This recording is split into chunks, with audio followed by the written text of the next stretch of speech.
Hello students, आज की class में हम डिस्कस करेंगे oogenesis के बारे में। जैसा कि आप सभी जानते हैं, सेक्सुअल रिप्रोडक्शन में स्पर्म व ओवा के फर्टिलाइजेशन से फ्यूजन से जाइगोट का निर्माण होता है और यही जाइगोट परिवर्तित होकर के भ्रूण का निर्माण करता है। जो मेल होते हैं इनमें स्पर्मेटोजेनेसिस की प्रक्रिया के द्वारा स्पर्म का निर्माण होता है, वहीं फीमेल्स में oogenesis की प्रक्रिया के द्वारा जो प्रिमोर्डियल जर्म सेल्स होती हैं, ओगोनिया होती हैं, इनके द्वारा ओवम मैच्योर oocyte का निर्माण किया जाता है। इसे oogenesis कहते हैं। यह प्रक्रिया ओवरीज के अंदर पाई जाती है। फीमेल में पेयर्स में ओवरीज मिलती हैं, संख्या में 2 होती हैं ओवरीज। जो oogenesis की प्रक्रिया है, इसके दौरान जो जर्मिनल एपिथेलियम है, ये सरफेस एपिथेलियम से डिटैच होकर के कोर्टेक्स के अंदर, ओवरी के कोर्टेक्स के अंदर आ जाती है और यहाँ पे इनमें डेवलपमेंट देखने को मिलता है। जो जर्मिनल सेल्स हैं, प्रिमोर्डियल सेल्स, इनकी अगर हम बात करें तो ये डिप्लॉइड सेल्स होती हैं। प्रिमोर्डियल जर्म सेल्स में 3 डिफरेंट स्टेजेस में परिवर्तन होता है और प्रिमोर्डियल जर्म सेल्स परिवर्तित होकर के oocyte, मैच्योर oocyte का निर्माण करती है। ये 3 डिफरेंट फेजेस हैं। पहला है गुणन प्रावस्था या मल्टीप्लिकेशन फेज, दूसरा फेज है वृद्धि प्रावस्था या ग्रोथ फेज और थर्ड है परिपक्वन प्रावस्था या मैच्योरेशन फेज। यहाँ पे हम तीनों फेजेस के टाइम की जो फीमेल हम कहें oogenesis की जो प्रोसीजर है, ये स्पर्मेटोजेनेसिस से थोड़ा डिफरेंट होता है। इसमें जो टाइमिंग्स आपको देखने को मिलेंगी फेजेस की, ये अलग अलग होती हैं। जैसे हम बात करें मल्टीप्लिकेशन फेज़ की, तो ये फीमेल फीटस के अंदर देखने को मिलता है। जब फीमेल फीटस 6 to 8 वीक का होता है तो यहाँ पे ओगोनिया का निर्माण की स्टार्ट हो जाता है और जब फीमेल फीटस का बर्थ होता है, फीमेल बेबी का बर्थ होता है, तब तक संख्या में लगभग अगर हम बात करें तो लगभग 2 मिलियन यहाँ पे हमको जो ओगोनिया देखने को मिलती हैं। वहीं अब सेकंड है, अगर हम बात करें ग्रोथ फेज़ की, तो ग्रोथ फेज़ क्या होता है कि जैसे ही मल्टीप्लिकेशन फेज़ होता है उसके बाद में ग्रोथ फेज़ स्टार्ट होता है। तो ये ग्रोथ फेज़ मियोसिस जो पस्ट है उसकी अवस्था प्रोफेज फर्स्ट, और प्रोफेज फर्स्ट में भी अगर हम बात करें तो लैप्टोटीन स्टेज में क्या हो जाता है, अरेस्ट हो जाता है। उसके बाद में जब फीमेल में प्यूबर्टी देखने को मिलती है, मेंस्ट्रुअल साइकिल जब स्टार्ट होता है, तो जो लगभग अगर हम बात करें मेंस्ट्रुअल साइकिल के लगभग पीरियड की टाइम ड्यूरेशन की, तो यह 28 डेज़ का होता है। इसमें 14th डे पे ओवुलेशन की प्रक्रिया देखने को मिलती है। तो जो मियोसिस फर्स्ट में जो हमारा ओगोनिया अरेस्ट कंडीशन में है, ये क्या होता है, प्यूबर्टी के दौरान ओवुलेशंस में से जस्ट 36 to 40 हावर्स पहले क्या करता है, मियोसिस फर्स्ट को कंप्लीट करता है और जो प्राइमरी oocyte है वो क्या होता है, सेकेंडरी oocyte में कन्वर्ट हो जाता है। अगर हम मैच्योरेशन की बात करें तो मैच्योरेशन में जो सेकेंडरी oocyte से ओवा के निर्माण की प्रक्रिया है, यह होती है जब फर्टिलाइजेशन, जब स्पर्म की एंट्री होती है तो सेकेंडरी स्पर्मेटोसाइट क्या होता है, ओवम में, सेकेंडरी oocyte जो होता है वह क्या होता है, ओवम में कन्वर्ट हो जाता है। यहाँ पे एक चीज़ हम देखेंगे कि जो सेकेंडरी oocyte होता है, इनके पास अपना सेंट्रियोल नहीं होता है और जो स्पर्म होता है उसमें क्या होता है, सेंट्रियोल प्रेजेंट होता है। तो जैसे ही स्पर्म की एंट्री होती है तो इसमें क्या होगा, जो नेक्स्ट मियोसिस सेकंड है ये कंप्लीट होगी और यह बदल जाएगा एक मैच्योर oocyte के अंदर। अब हम डिस्कस करते हैं एक एक स्टेज को। सबसे पहले हम डिस्कस करेंगे फेज़ ऑफ मल्टीप्लिकेशन या गुणन प्रावस्था। तो जैसा कि मैंने कहा कि फीमेल फीटस के अंदर क्या होगा, बार बार माइटोसिस की प्रक्रिया होगी और माइटोसिस के द्वारा बहुत सारी पुत्री कोशिकाओं का निर्माण होगा। जो ये पुत्री कोशिकाएं होती हैं, ये कैसी होती हैं, डिप्लॉइड होती हैं, संख्या में डिप्लॉइड सेल होती हैं। अब यहाँ पे देखते हैं इनमें क्या होता है कि जन्म के पश्चात हमें ओगोनिया के नंबर में कोई भी इंक्रीमेंट देखने को नहीं मिलता है। नेक्स्ट है यहाँ पे वृद्धि प्रावस्था। वृद्धि प्रावस्था में क्या होगा, जैसा कि नाम से पता चल रहा है, यहाँ पे क्या होगा, ओगोनिया ग्रो करेंगे और ग्रो करके क्या करेंगे, सेल्स में क्या होगी, वृद्धि देखने को मिलेगी और यहाँ पे सेल्स का डिवीजन क्या हो जाता है, स्टॉप हो जाता है और ओगोनिया वृद्धि करके प्राइमरी oocyte का निर्माण करते हैं। अब यहाँ पे जो शेष कोशिकाएं होती हैं, वृद्धिशील कोशिका को क्या करती हैं, घेरे हुए रहती हैं और इन्हें पोषण प्रदान करती हैं। इन पोषण प्रदान करने वाली कोशिकाओं को हम क्या कहते हैं, फोलिकल सेल्स के नाम से हम इन्हें जानते हैं। नॉर्मली अगर देखा जाए तो वृद्धि प्रावस्था बहुत लंबी होती है, यह कुछ दिनों से लेकर कई वर्षों तक हो सकती है। जैसे अगर हम बात करें मेंढक की, जो कि एक एम्फीबियन है, इसमें अंडक की जो वृद्धि प्रावस्था होती है वह लगभग 3 वर्ष की होती है। साथ ही साथ वृद्धि प्रावस्था में क्या होता है कि जो अंडाणु है उसके परिमाण में भी क्या होती है, इसके साइज़ में भी क्या होती है, बहुत ही वृद्धि आपको देखने को मिलती है। जो ग्रोथ फेज़ है इसको हम 2 पार्ट्स में डिवाइड कर सकते हैं। एक तो होता है पीतक जनन पूर्व अवस्था या प्री वाइटेलोजेनेसिस और सेकंड है पीतक जनन या वाइटेलोजेनेसिस। जो पीतक जनन पूर्व प्रावस्था है इसमें मेनली हम अगर देखें तो न्यूक्लियस और साइटोप्लाज्म में चेंजेस हमें देखने को मिलते हैं। तो हम एक एक करके ये चेंजेस पढ़ेंगे। सबसे पहले हम पढ़ते हैं न्यूक्लियस के अंदर क्या क्या चेंजेस हमें देखने को मिलते हैं। तो सबसे पहले हम देखते हैं कि जो न्यूक्लियस है इसका साइज़ क्या होता है, आकार में बढ़ जाता है और इस बढ़े हुए केंद्रक को हम जर्मिनल वेसिकल कहते हैं। अब देखते हैं कि इनका आकार में बढ़ने का कारण क्या होता है। तो यह कारण होता है, पहला कारण तो है कि जो न्यूक्लिक अम्ल जो न्यूक्लियस के अंदर प्रेजेंट है उनमें क्या होती है, वृद्धि होती है। साथ ही साथ यहाँ पे जो न्यूक्लियोप्लाज्म होता है इसमें भी क्या होता है, वृद्धि आपको देखने को मिलती है। इसके अलावा जो क्रोमोसोम्स होते हैं ये भी क्या करते हैं, अत्यधिक वृद्धि करते हैं। साथ ही साथ ये केंद्रक जो प्रथम परिपक्वन अवस्था में प्रोफेज में क्या करते हैं, एंट्री कर जाते हैं। अब यहाँ पे जो समान जो क्रोमोसोम्स हैं ये क्या होंगे, युग्मित अवस्था में आ जाते हैं और अधिकतर जो प्रजातियाँ होती हैं इनमें डीएनए व आरएनए का क्या होता है, केंद्रक में संग्रहण हो जाता है। अब यहाँ पे एक चीज़ हम समझते हैं कि जो मैक्रोलेसिथल जो एग होते हैं, मैक्रोलेसिथल से मतलब है कि वे एग जिनमें जो यolk है उसकी मात्रा, जो पीतक है उसकी मात्रा क्या होती है, बहुत ज़्यादा पाई जाती है। और ये किन में पाई जाती है, जैसे रेप्टिलियंस में, बर्ड्स में और बोनीफिसेस में, एम्फीबियंस में, ये सारे के सारे मैक्रोलेसिथल्स होते हैं। इनमें जो क्रोमोसोम है ये क्या करते हैं, लंबाई में बहुत ही ज़्यादा बढ़ जाते हैं और पार्ट्स में क्या करते हैं, अपनी लेटरल साइड में लूप का निर्माण करते हैं। इस तरह से जो साइज़ में बड़े हुए क्रोमोसोम्स होते हैं इन्हें हम लैम्प ब्रूस क्रोमोसोम्स कहते हैं। ये क्रोमोसोम्स काइज़मेटा के द्वारा जुड़े होते हैं और एक होमोलोगस जो क्रोमोसोम्स हैं, लैम्प ब्रूस क्रोमोसोम्स, ये क्या करते हैं, एक युगल का निर्माण करते हैं। जो प्रत्येक होमोलोगस क्रोमोसोम है यह 2 क्रोमेटिड से मिलकर के बना हुआ होता है। तो अगर हम देखें तो जो एक युगली होती है उसके अंदर कितना हुआ, एक युगली में 2 समजात गुणसूत्र हुए और एक गुणसूत्र के अंदर 2 क्रोमेटिड हुए। तो अगर हम बात करें एक युगली की तो एक युगली में टोटल 4 क्रोमेटिड्स हमें देखने को मिलते हैं। ये चारों क्रोमेटिड्स क्या करते हैं, जो लैम्प ब्रूस क्रोमोसोम है उसका एक्सिस का निर्माण करते हैं। अब ये जो एक्सिस है इस पे हमें बहुत सारे क्या होते हैं, गहरे डॉट देखने को मिलते हैं। इन डॉट्स को, गहरे बिंदुओं को हम क्रोमोमर्स के नाम से जानते हैं। जो प्रत्येक क्रोमोमर है इसमें जो लेटरल साइड है इसमें क्या 2 लूप देखने को हमें मिलते हैं। कुछ में कभी कभी ये क्या होता है, ये लूप संख्या में 2 से अधिक भी देखने को आपको मिलते हैं। तो ये जो एक्सिस है, लैम्प ब्रूस क्रोमोसोम का एक्सिस, वह इसके जो लूप हैं ये डीएनए और प्रोटीन के से मिलकर के बने हुए होते हैं।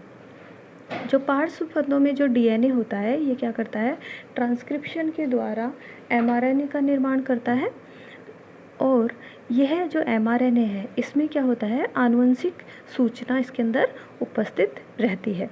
एमआरएनए अंडक कोशिका द्रव में आकर पीतक जनन के दौरान प्रोटीन संश्लेषण को क्या करता है, कंट्रोल करता है।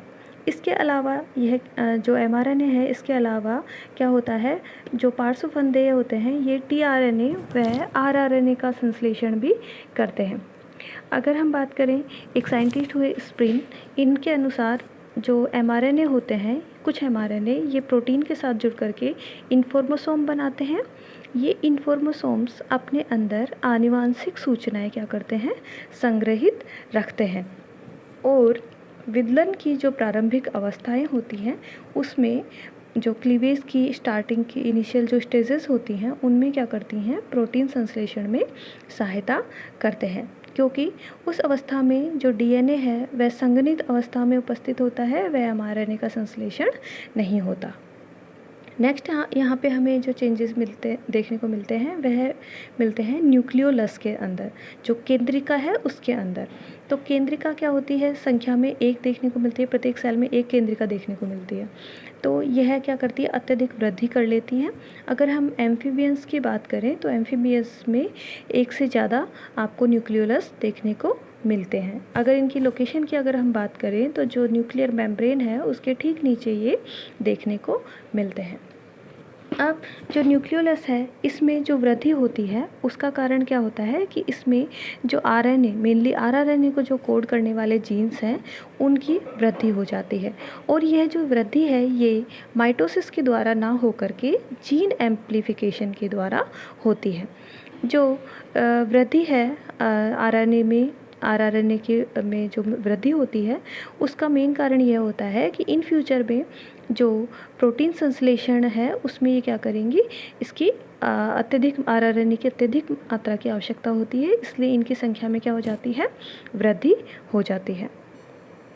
नेक्स्ट है यहाँ पे साइटोप्लाज्म में क्या चेंजेस देखने को मिलते हैं आपको। तो मेनली जो साइटोप्लाज्म है अगर इसके अंदर हम देखें तो जो ऑर्गेनल्स हैं वो कौन कौन से मिलते हैं, जैसे माइटोकॉन्ड्रिया, राइबोसोम, एंडोप्लाज्मिक रेटिकुलम। तो इन सभी में जो चेंजेस होते हैं वो हम देखेंगे।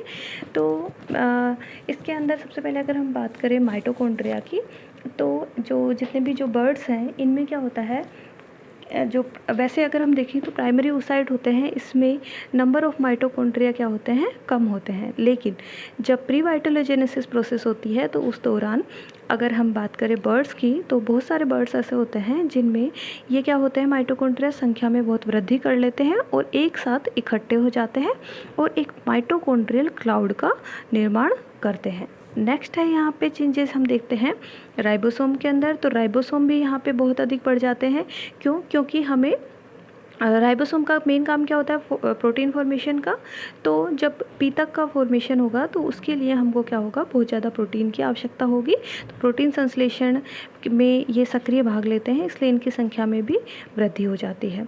नेक्स्ट है यहाँ पे एंडोप्लाज्मिक रेटिकुलम में क्या चेंजेस होते हैं। तो एंडोप्लाज्मिक रेटिकुलम के जो वेसिकल्स और सिस्टर्नी होती है इनमें आरएनए कोशिका द्रव में संग्रह करने का, ये क्या करते हैं, आरएनए का कोशिका द्रव में संग्रह करने का कार्य करते हैं। तथा इनकी जो संख्या होती है ये क्या होती है कि जैसे जैसे oogenesis की प्रक्रिया आगे चलती है तो ये कम होती जाती है और सबसे एंडिंग में ये क्या हो जाते हैं, बिल्कुल ख़त्म हो जाते हैं। नेक्स्ट है यहाँ पे गोल्जी कॉम्प्लेक्स। तो जो गोल्जी कॉम्प्लेक्स हैं ये क्या करते हैं, वेसाइकल व कोर्टिकल ग्रेन्यूल्स का निर्माण करते हैं। जो वेसाइकल्स होते हैं इनमें म्यूकोपॉलीसैकेराइड भरा होता है जो कि कोर्टिकल ग्रेन्यूल्स का निर्माण करता है। नेक्स्ट है यहाँ पे ग्रोथ फेज का जो सेकेंड अवस्था है। ग्रोथ फेज की दो अवस्थाएं देखी हमने, एक तो प्री वाइटेलोजेनेसिस और अब हम देखेंगे वाइटेलोजेनेसिस। तो वाइटेलोजेनेसिस में मेनली क्या होगा, योग का फॉर्मेशन होगा। इस अवस्था में पीतक का संश्लेषण व संग्रहण होता है। जो पीतक जनन की अवस्था है इस दौरान जो वृद्धि दर है वो बहुत तेज हो जाती है और जो अंडक होता है, प्राइमरी oocyte होता है, ये अपने अधिकतम परिमाण को प्राप्त कर लेता है। ये जो योग है इसके अगर हम रासायनिक दृष्टि से अगर हम देखें तो यह प्रोटीन, जो फैट है, फॉस्फोलिपिड है, कार्बोहाइड्रेट और ग्लाइकोजन से मिलकर के बना हुआ होता है। योग के अगर हम फंक्शन की बात करें तो मेनली इसका फंक्शन होता है भ्रूण को एनर्जी प्रोवाइड करने का, साथ ही साथ ये शरीर के निर्माण के लिए आवश्यक पदार्थ प्रदान करता है। अंड का जो परिमाप होता है उसको प्रभावित करता है। क्लीवेज का जो पैटर्न है प्रतिरूप को प्रभावित करेगा और क्लीवेज के टाइप को प्रभावित करेगा, साथ ही साथ डेवलपमेंट के टाइप को भी ये प्रभावित करता है। तो ये सारे फंक्शंस योग के द्वारा किए जाते हैं। योग निर्माण की क्रिया को वाइटेलोजेनेसिस कहते हैं। नेक्स्ट है थर्ड जो फेज़ है oogenesis की, फेज ऑफ मैच्योरेशन या परिपक्वन अवस्था। इस अवस्था के दौरान क्या होता है कि जो प्राइमरी oocyte है उसके अंदर मियोसिस अर्धसूत्री विभाजन के द्वारा कोशिका का विभाजन होता है, और जो फर्स्ट मियोसिस है उसके द्वारा फर्स्ट मैच्योरेशन जो डिवीज़न है उसके द्वारा दो असमान हमें सेल्स का देखने को मिलती है। एक सेल को हम कहते हैं जो सेकेंडरी oocyte, और दूसरी जो साइज में छोटी होती है उसे हम कहते हैं फर्स्ट पोलर बॉडी। तो यहाँ पे मेनली अगर हम देखें तो साइटोप्लाज्म का जो डिस्ट्रीब्यूशन है, प्राइमरी oocyte के अंदर जो साइटोप्लाज्म था, तो अर्धसूत्री विभाजन की प्रक्रिया के द्वारा यह है जो ज़्यादातर साइटोप्लाज्म किस में जाता है, सेकेंडरी oocyte के अंदर, और लगभग बहुत कम मात्रा के अंदर फर्स्ट पोलर बॉडी के अंदर आपको साइटोप्लाज्म देखने को मिलता है। नेक्स्ट यहाँ पे जो सेकेंडरी स्पर्मेटोसाइट है इसके अंदर फिर से आपको डिवीज़न देखने को मिलता है, और यह डिवीज़न जो है ये विभाजन इसे हम कहते हैं सेकंड मैच्योरेशन डिवीज़न। तो आप देखते हैं कि मेनली क्या होता है कि जो सेकेंडरी oocyte होती हैं ये मेटाफेज सेकंड, जो मियोसिस सेकंड का मेटाफेज सेकंड है इसमें अरेस्ट हो जाती हैं। यहाँ पे इनका डेवलपमेंट रुक जाता है, और जैसे ही स्पर्म की एंट्री होती है तो जो मियोसिस सेकंड है यह कंप्लीट होता है, और इसके कंप्लीशन के द्वारा एक मैच्योर oocyte का निर्माण होता है, और साथ ही साथ एक पोलर बॉडी का निर्माण होता है। तो एक जो सेकेंडरी स्पर्मेटोसाइट है इससे सेकेंड oocyte है उससे एक मैच्योर oocyte का निर्माण होगा, और साथ ही साथ एक पोलर बॉडी का निर्माण होगा। तो अगर हम बात करें यहाँ पे, तो एक प्राइमरी oocyte के डेवलपमेंट से एक मैच्योर oocyte, साथ ही साथ 3 पोलर बॉडीज़ आपको देखने को मिलती हैं। ये जो पोलर बॉडीज़ होती हैं ये क्या होती हैं, अंडाणु की सतह से चिपकी रहती हैं, और अंत में ये क्या होती है, डीजनरेट हो जाती है, वह लुप्त हो जाती है। अब जो अंडजनन है इसमें एक जो प्राथमिक अंडक है अभी हमने बात करी, इससे सिर्फ क्या होगा, एक ही अंडाणु का निर्माण होगा। अब यहाँ पे जो साइटोप्लाज्म, जैसा कि मैंने बताया था, तो साइटोप्लाज्म क्या होगा, मेनली इस अंडाणु के अंदर ही होगा, जो कि निषेचन के बाद में जो परिवर्धन होगा उस दौरान भ्रूण के लिए क्या करेगा, खाद्य पदार्थ उपलब्ध कराएगा, न्यूट्रिशन प्रोवाइड करेगा। तो इसलिए मेनली साइटोप्लाज्म इसके अंदर ही, अंडाणु के अंदर देखने को मिलता है।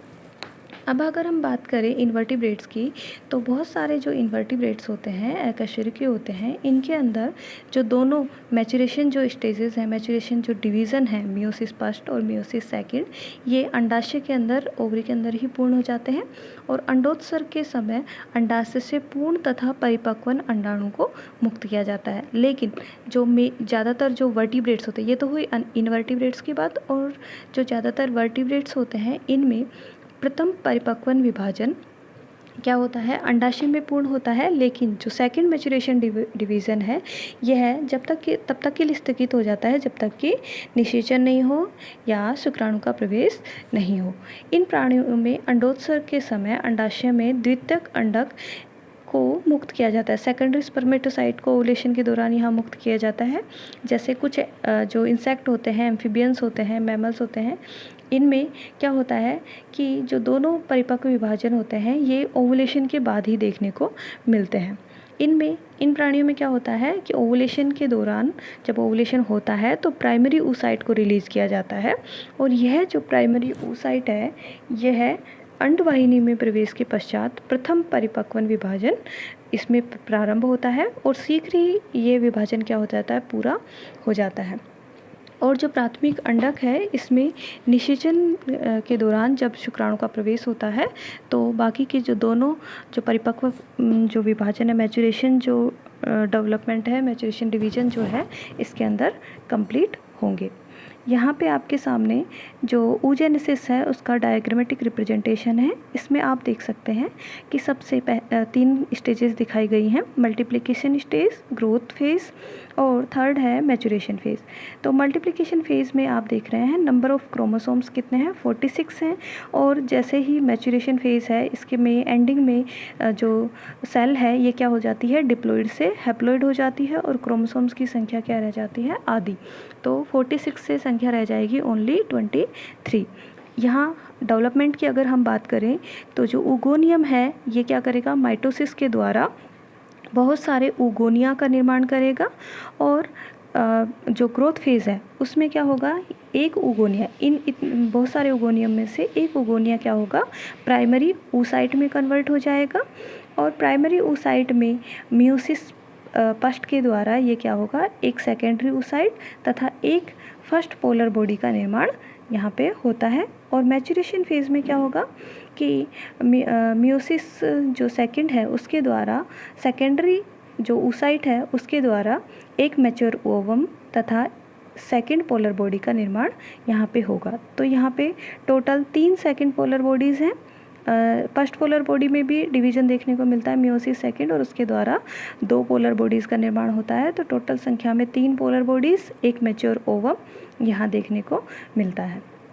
तो ये था आप आज का oogenesis का जो प्रक्रम है जो कि फीमेल्स के अंदर देखने को मिलता है। Thank you.